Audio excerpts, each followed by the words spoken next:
A barcode is a machine readable code that is used to store data, and barcodes can be found on product packages in supermarkets, on book covers, and on identification cards. So you can read barcode by scanning them with a barcode reader, now which convert this code into readable information stored in a database. Now, what is the importance of having barcodes? Now, it helps you to be able to create an inventory system in Excel where products can be properly tracked with a barcode.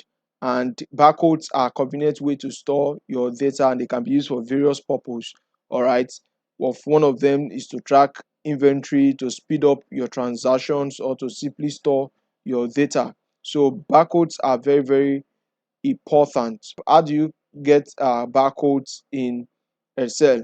So Excel do not have do not have barcodes. So it doesn't have the font of barcode in it. Okay, you will have to install it. Like for mine, I have installed mine. So in order to create a barcode, you must ensure that your text are your numbers are in text format. Okay, and to do that, just select your data. To do that, you select your data set. You come to the home tab under number group, and then instead of general, you choose text. So mine is currently in the text format. You choose the text format, and then we proceed from there. So in order to do your barcodes, I want you to go online and download a barcode font. And one of the best barcode font to download is 3 of 9 barcode font.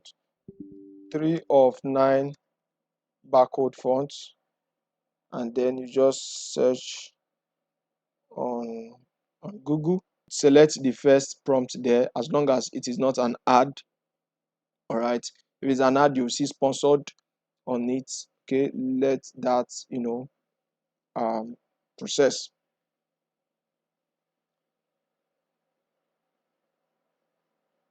Okay, once you get into this place, you just download it, and then it goes into your browser. And I already have it, so I don't necessarily have to download it again. All right, so you download it and then install it, and then refresh your Excel. And the moment you refresh your Excel, you would find the barcode font lying on your list of fonts. To continue the process, we'll have to include some function equals to, all right, asterisk, or the quotation sign, and then star, quotation sign, and then ampersand. All right, the ampersand, and then you select your test rule and the ampersand again, then the quotation mark, that and that. All right, and then enter. All right, and you will get this value.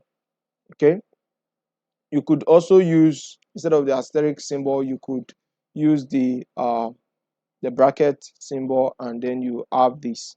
Then you can just autofill, select that, and then change the format, the font to the barcode, and you could enter that.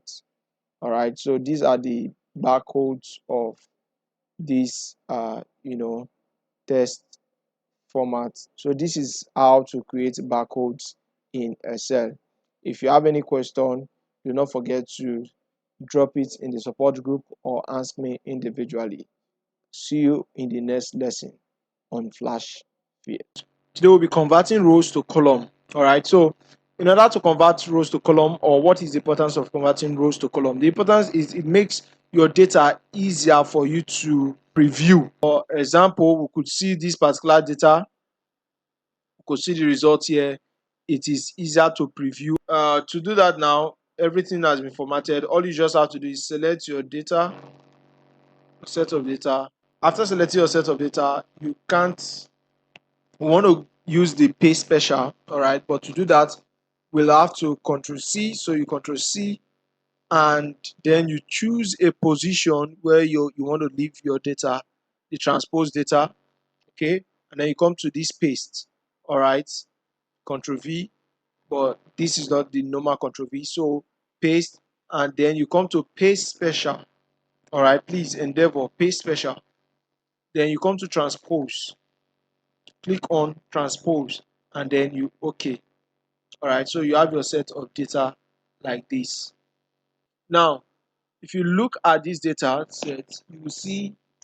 Let's look at uh first of June 2021. We'll see East, Jones, pencil, unit, unit, cost, total.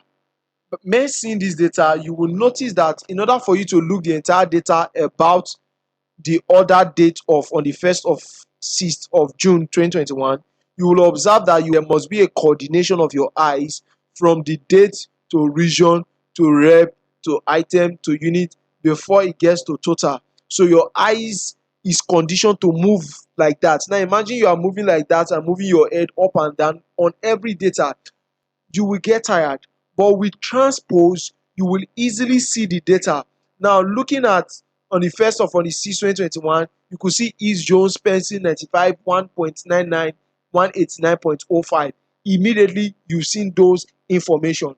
So this is how transposing data or converting rows to column help you to easily look at your data set. I believe you now know how to convert rows to column and how to transpose your data set. Okay. Now, before we call this a close, I want to quickly show you how you can use certain shortcuts to do some things, go around some things. Now, let's say you want to select this entire data set and you don't want to drag. Imagine you have a lot of data, you don't want to drag and all that. There are two ways: control space bar. All right, now that control space bar, you could see that it's only selected the column, so you drag like this and then control space bar. All right, now you could see there's tendency for this to go beyond your data set because you can see it's taking the empty space at the top and all that. So in order to avoid that, you just drop your cursor and press control shift space bar. All right, you could see it selected only the data you needed. Okay, now you continue control C like we did, but this time we would be using the paste special shortcut, which is we selected our location where we want this data set to be transposed to, and then we press control alt V. All right, the dialog box appears, and then you choose your transpose rather, and then okay, and then you see your data set. Okay, now another thing I want to quickly show to you, let's say with this particular data set has issue with formatting in terms of date, and so it's showing certain informations like this, and let's say you have a lot of data that you have to format, not just what you are seeing now and all that. How do you address this? On a normal, I taught you how to quickly just do this. Okay, but in order to avoid that, you just put your cursor where your data is, press control shift space bar, you selected the data, and then you go to format. Under format, you come to auto column width. All right, auto fit column width, and you see your data set has been properly formatted. So these are certain shortcuts that you use in Excel. All right, and as we advance, we get to see more things and get to understand Excel better. If there's anything you don't understand in this session, please revert back to the video. Please rewatch this video and get it before you move on to the next